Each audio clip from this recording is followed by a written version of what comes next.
Fala pessoal, tudo bom? Hoje no Fatos Curiosos nós vamos falar de algo que é preferência nacional. Não deve ser consumido antes dos 18 anos e, acima de tudo, tem mais história e é mais importante para a humanidade do que muita gente imagina.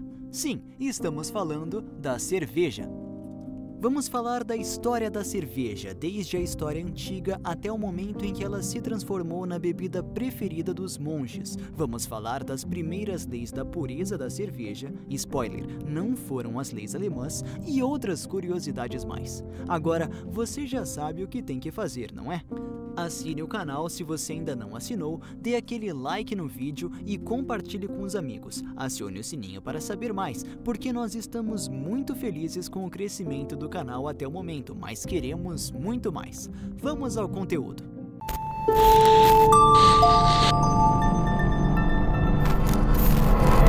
Essa história começa muito antes do que muita gente imagina.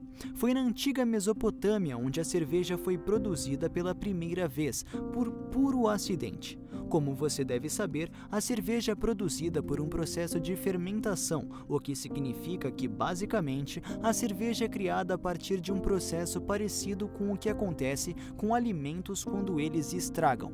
Ou seja, deixaram cevada, que era um cereal que crescia de forma selvagem naquelas terras, estragar enquanto estava de molho, e disso nasceu a bebida que tanto amamos.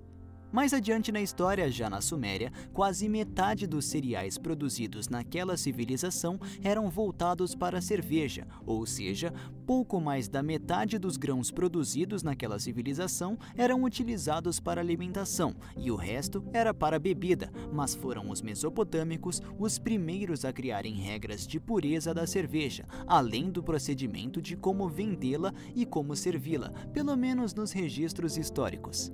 Entre as leis pregadas na conhecidíssima Estela de Hammurabi, algumas delas envolviam o comércio e a produção de cerveja. Inclusive, o crime de enganar os clientes com cerveja de má qualidade era tão grave que sua punição era a morte. Impressionante, não? Para vocês terem uma ideia da importância da cerveja dentro da sociedade egípcia, os egípcios criaram hieróglifos exclusivamente para as atividades relacionadas à produção e degustação de cerveja. É quase como se nós tivéssemos criado palavras exclusivas para a confecção e a degustação de cerveja. Pera, a gente fez isso.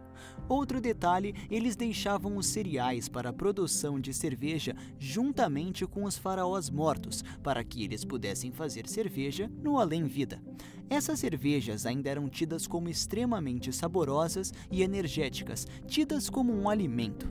O escritor Neil Gaiman, em seu livro de contos Coisas Frágeis, faz uma piada sobre a cerveja egípcia, dizendo que ela era tão forte e energética que algumas vezes as pessoas sentiam vontade de construir pirâmides depois de beber, e algumas vezes eles faziam exatamente isso. O mais surpreendente de tudo é que algumas comunidades próximas do rio Nilo, até hoje em dia, ainda fabricam a cerveja da mesma forma como os antigos egípcios. Essa cerveja é extremamente alimentar e considerada como forte para os padrões atuais, tanto que na época do Antigo Egito ela era respeitada como remédio para diversas doenças. Mais uma curiosidade interessante sobre a cerveja na época antiga é que ela não era feita por homens. Nessa época, as mulheres tinham um papel importante dentro da produção de alimentos e, por isso mesmo, acabaram responsáveis pela produção da cerveja. Isso quer dizer que, ao contrário do que muitos adoram falar, as mulheres têm muito mais tradição na produção da cerveja entre os próprios homens. Depois desse passeio pela Era Antiga, chegamos à Europa da Idade Média. Nessa época, foi o grande apogeu da produção de cerveja por frades, e é nesse ambiente em que o lúpulo acaba entrando na receita. Ou seja, até o século VII não havia lúpulo na cerveja. Ele chegou junto com outras ervas aromatizantes que eram acrescentadas, como louro, sálvia, gengibre e rosmarina. O lúpulo acabou ganhando maior renome e se tornando uma parte fundamental da receita da cerveja, não pelo seu sabor, mas pela sua capacidade de manter a cerveja conservada por mais tempo. Curiosamente, muitas das receitas tradicionais de cerveja foram produzidas nesta época, ou, ainda pelo menos, tiveram suas primeiras aparições. Até hoje em dia, as cervejas de abadia são altamente apreciadas e tidas como cervejas de luxo entre os apreciadores de cervejas mundiais. Mas afinal de contas, o que é a Lei da Pureza Alemã?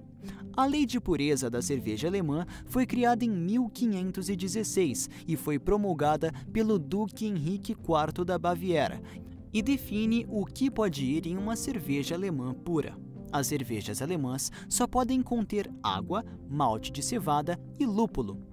A levedura foi apresentada depois, mas apenas porque a fermentação já fazia parte do processo da cerveja e o acréscimo da levedura apenas faz com que essa fermentação seja controlada e, com isso, seja possível aumentar a qualidade da cerveja.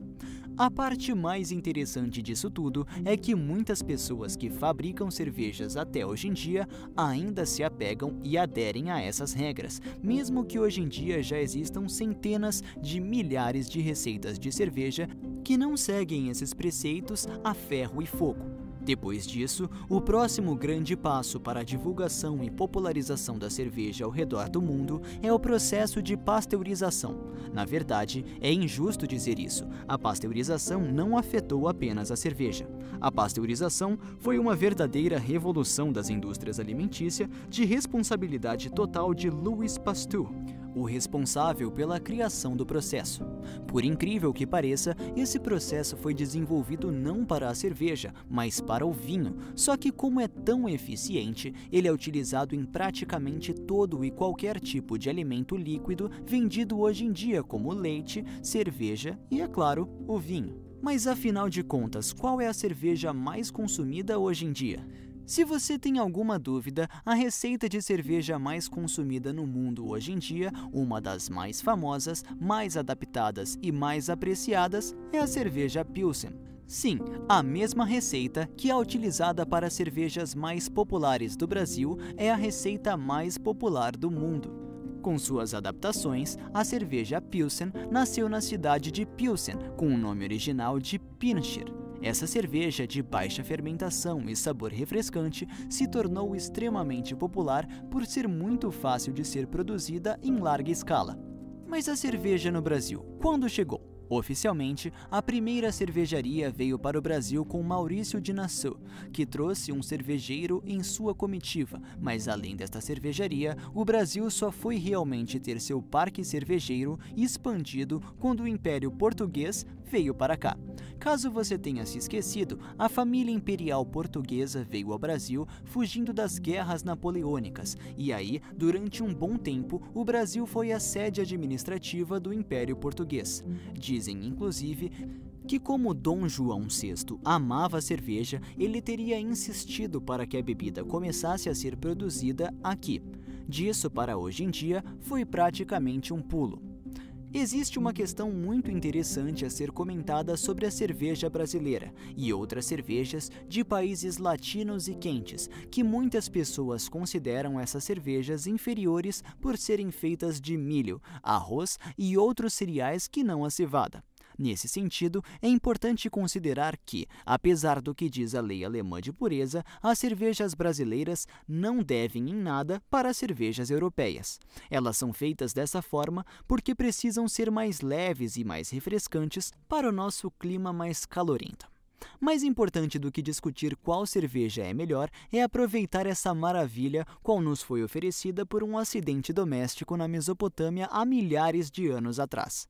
Curtiu esse vídeo? Esperamos que você tenha gostado e que comente com seus amigos sobre os nossos conteúdos. Do que mais você gostaria que falássemos aqui no Fatos Curiosos? Comente abaixo mais alguma história sobre a cerveja que nós não tenhamos contado aqui ou alguma sugestão sobre os próximos vídeos. Até mais e esperamos você na próxima!